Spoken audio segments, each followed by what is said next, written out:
क्या उद्धार पाने का बाद भी श्राप बना रहता है? इस ट्रैफिक को जो बात किया था इसमें थोड़ी गड़बड़ी का टाइम समय में जो नेटवर्क का गड़बड़ी था, इसके लिए वीडियो को दोबारा बनाना पड़ रहा है। जहाँ से मैं छोड़े थे वहीं से मैं शुरू करूँगा। 2 वीडियो को आप लोग देखिएगा, इसमें समझ में आ जाएगा। 2 वीडियो, टाइटल एक ही डाला है लेकिन वीडियो 2 हो गया है नेटवर्क प्रॉब्लम के लिए। तो माफ़ी चाहता हूँ कि इसको आप लोग सही देखें और सही समझे।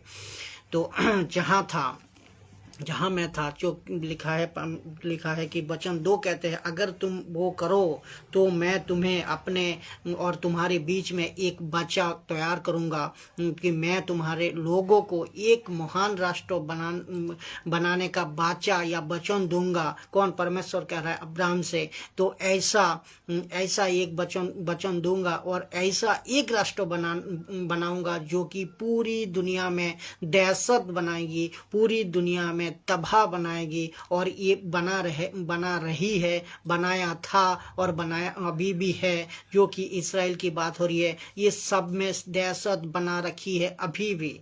उस वक्त भी था, आज भी और आगे भी बना रहेगी। तो ये है इस्राएल की, क्योंकि यहाँ पे परमेश्वर का बच्चा बांधी थी। यहाँ पे परमेश्वर बच्चा बांधी थी, वचन दिया था इसको अब्राहम को कि परमेश्वर ने कहा अगर तुम मेरी बातों को मानो, अगर तुम मेरी बातों को मानो, मेरी आज्ञा को मानो, अगर अब्राहम मैं जैसा कहता हूँ ऐसा करते जाओ, मैं जैसा वचन दे रहा हूँ ऐसा मानते जाओ, तो तुमसे वचन देता हूँ कि वादा करता हूँ कि मैं तुम्हारे राष्ट्र को पूरी दुनिया में एक महान करूँगा।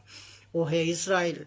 आपको एक बात बताओ कि दुनिया में जितने भी बड़ी बड़ी चीज़ें, बड़ी सॉफ्टवेयर हो, बड़ी आपको टेक्नोलॉजी हो या साइंटिस्ट हो या जो फेसबुक हो, यूट्यूब हो, जितने भी बड़ी साधन है जिसमें हम आज सीख रहे हैं, जिसमें हम टेक्नोलॉजी को हम समझ पा रहा है और सीख पा रहा है, वो कहाँ पे थी? वो थी, जितने भी है वो इसका पीछे कौन था? हाथ किसकी हाथ था? वो था, उसकी हाथ था यहूदी का हाथ था। यहूदी का, जिसको कहता है हम जूइस का हाथ था। ऐसी बातें और ऐसी कीर्तिवान काम उसने किया और उनका द्वारा हुआ था और हुआ है। लेकिन आज अगर इस यहूदी नहीं किया होता, आज अगर यहूदी ये चीज़ को उस टाइम नहीं किया होता तो क्या होता आज? कैसे आप समझ पाते? ये बात को हम बताना चाहता हूँ, कैसे समझ पाते? बहुत सारी चीज़ें जो तरक्की का पीछे आज जो हम लोगों का काम आ रहा है, लोग जो सीख पा रहा है, तो अगर यहूदी ने नहीं बनाया होता तो क्या होता? लेकिन यहाँ पे परमेश्वर ने बच्चा बांधी थी। यहाँ पे परमेश्वर ने इस्राएल का साथ अब्राहम का द्वारा बच्चा बांधी थी, वचन दिया था कि मैं एक ऐसा महान राष्ट्र बनाऊंगा। और जो कि परमेश्वर ने बनाया था, जो कि परमेश्वर ने बनाया, अब्राहम को वचन को पूरा किया। अब्राहम ने भी वचन को पूरा किया और इसहाक ने भी वचन को पूरा किया। जोसेफ ने भी परमेश्वर का वचन को पूरा किया और मूसा ने भी पूरा किया। मोसेस ने भी पूरा किया। यहाँ तक कि यीशु पर जोशुआ जिसको कहते हैं उसने भी पूरा किया। तो बीच में लेकिन कुछ गड़बड़ी हुई, वो अलग बात है, लेकिन इसका जिक्र किया है। फिर यीशु फाइनल में तो पूरा काम करके गया। यीशु फाइनल में पूरा काम किया, जो आते ही जिसको कहते हैं यहूदी का लड़का। कौन? यीशु जब आया सेवकाई में, यीशु जब पैदा हुआ सेवकाई में, जिसको कहता है कि यहूदी का लड़का और यहूदी का पुरुष। और आपको क्रूस का ऊपर जो मरता है वो यहूदी का लड़का यीशु था। और फिर एक शब्द कहते हैं लास्ट में मरने सांस छोड़ने का वक्त, इट इज फिनिश, एक शब्द कहते हैं कि क्रूस पर जब मरता है यहूदी का लड़का, यही यीशु, फिर एक शब्द कहता है इट इज फिनिश, पूरा हुआ। पूरा हुआ। और जिस दिन यीशु क्रूस पर मरा, परमेश्वर पिता इतना खुश हुआ, इतना खुश हुआ, इतना हृदय इसको उनको हृदय पेनिटेट हुआ, जो कि इतना खुश हुआ कि इस पृथ्वी पर एक आदम जो था परमेश्वर का आज्ञा को, परमेश्वर का वचन को सही तरह नहीं चेपला, वो निष्फल हो गया, वो परमेश्वर का विरोध चला। आदम ने वही आज्ञा को पूरा किया। किसने? यीशु ने। और तभी जाको कहता है, मेरे विरोध चला कौन? आदम। और मेरी आज्ञाओं को ना चला, आज्ञा में ना चला और मेरे आज्ञाओं को पूरा नहीं किया। कौन? पहला आदम। और जिसके चलते लूसीफर और शैतान वो क्या है? हंस रहा था। लूसीफर और शैतान इब्लीस हंस रहे थे जब आदम ने ये फल को खाया, जब हवा ने ये फल को खाया। परमेश्वर का आज्ञा टूटा, परमेश्वर का विरोध में चला आदम और हवा, ये आज्ञा को पूरा नहीं किया, वचन को पूरा नहीं किया। तब लूसीफर और शैतान और इब्लीस हंस रहे थे। लेकिन ये दूसरा आदम कौन? यीशु, यहूदी लड़का, ये दूसरा आदम यहूदी पुरुष, ये दूसरा आदम जो क्रूस पर मेरी मर्जी को पूरा किया। परमेश्वर कह रहा है, क्रूस पर चढ़कर मेरी मर्जी को पूरा करके मरा और लूसीफर का और शैतान का और इब्लीस का सर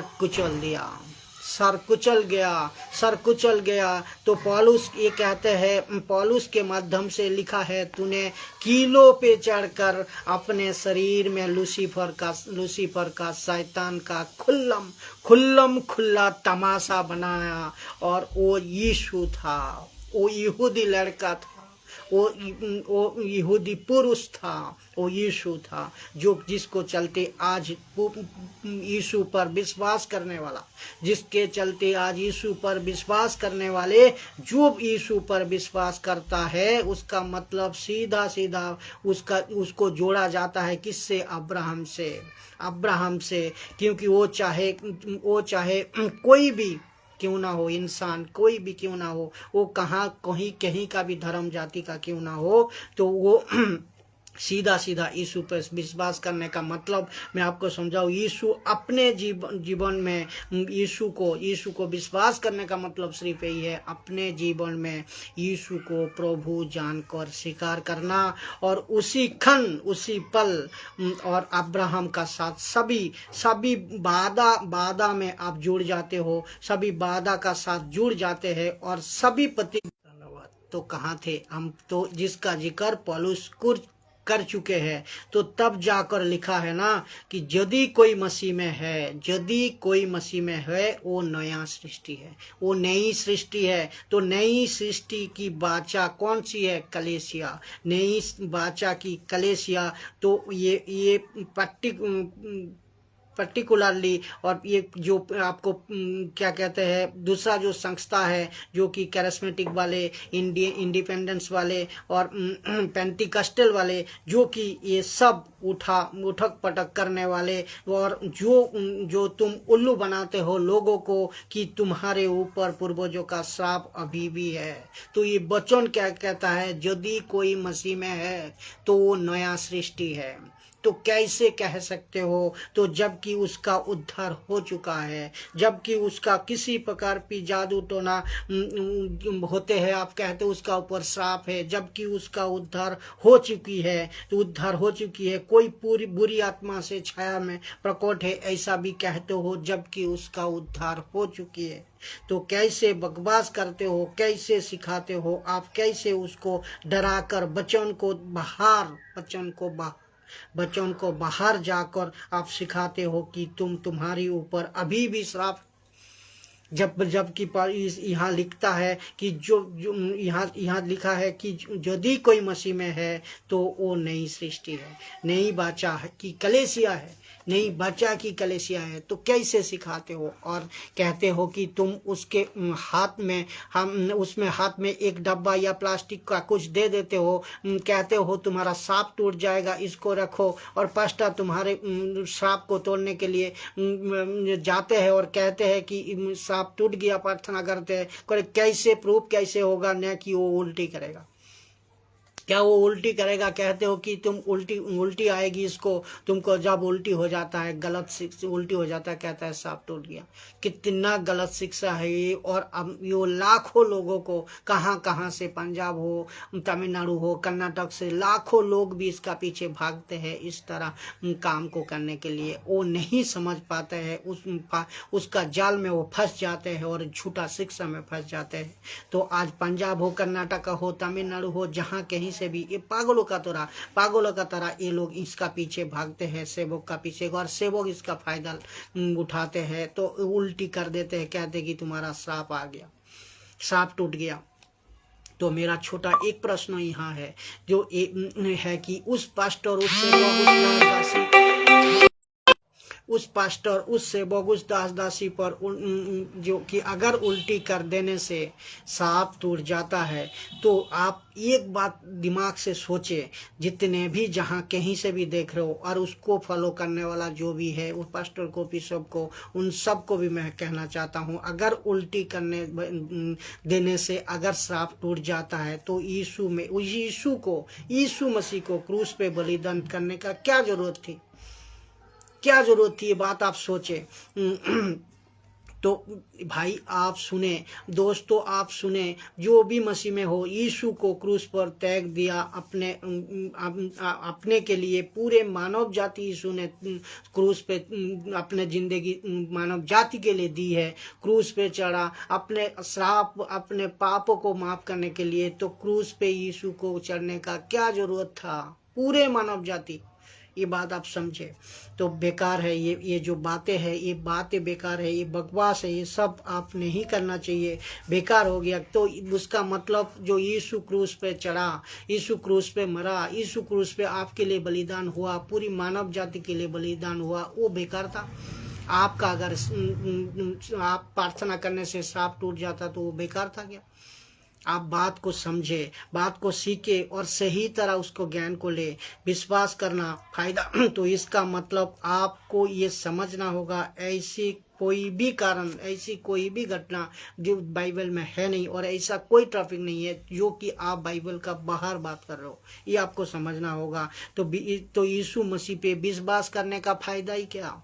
आप खुद सोचो, यीशु मसीह पे विश्वास करने का फायदा कहाँ है? तो ऐसे ही अगर होता, ऐसे ही जीना है, तो आप बाहर जाको भी जैसा बाहर वाले जैसा अविश्वासी कर रहे हैं, तो आप वैसा ही कर रहे हो।